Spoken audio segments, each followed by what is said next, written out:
Good morning, everyone. This is Dr. Q. How are you? This is Mr. Kelso, coming to you live from my classroom. This is a final assignment on read, reflect, respond, and reading reflections. So assumptions, what assumptions does the author of the text hold? That culturally responsive caring in education is the cure-all for what goes on in education in our society today. I'm going to agree 100% with that.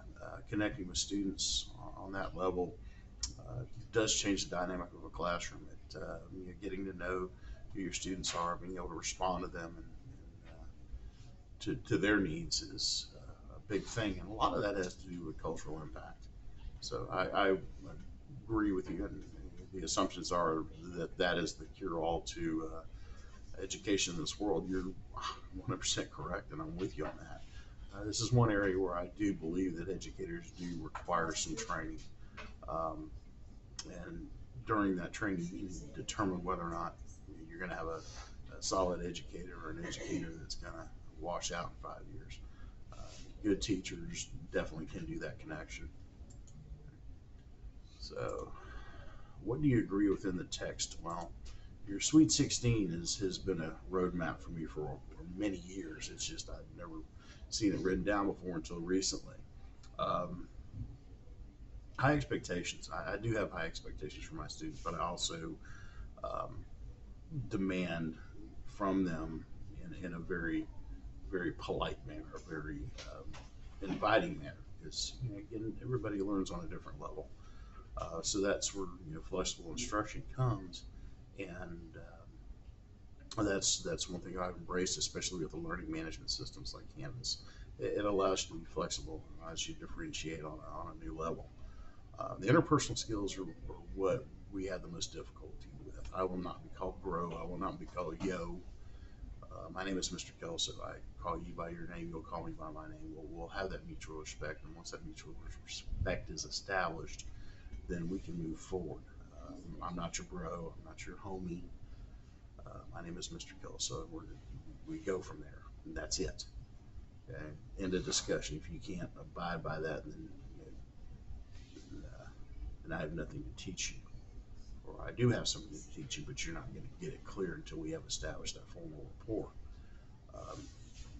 Getting to know kids right off the bat within the first 1 to 2 days of instruction is very important.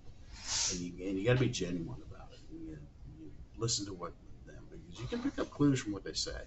You can inference, you can just really, really get an in-depth knowledge of what you're dealing with in the classroom with these students, and the response is a genuine empathy, a genuine formatting of how the class is going to run, and that of course establishes routines, and that of course establishes success. So that is those are the most important points that I get. Is there anything I want to argue with? Can't think of anything. Your book is outstanding. There's some points I questioned, but then of course my questions got answered pretty quickly as I read on. So no, I'm this book has been enlightening. I mean, stuff I've been doing for years, but now I get to sharpen it a little bit. So consistency is also, the kids. Animosity comes from not knowing, being surprised, not knowing what to expect. And, my kids know what to expect.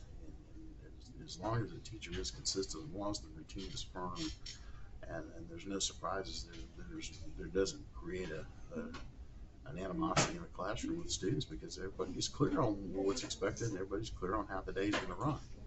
So.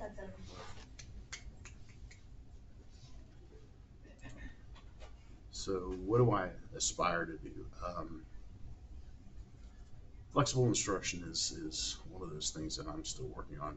I'm trying to compartmentalize it into differentiation, but I don't know if that's going to work or not.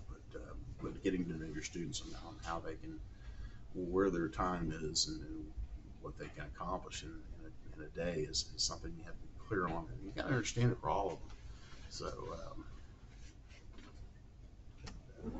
I'm a big picture person. You know, the big picture is the culture of a classroom. If you can grasp that big picture and adapt to that culture, and create an environment that is while formal and consistent and routines, there's also room for a little fun, and that fun can occur within the culture and can occur within the instruction, and of course it makes a student at ease. It allows them to be free to express ideas. I mean, there's nothing that's going to get them if they answer wrong, or if they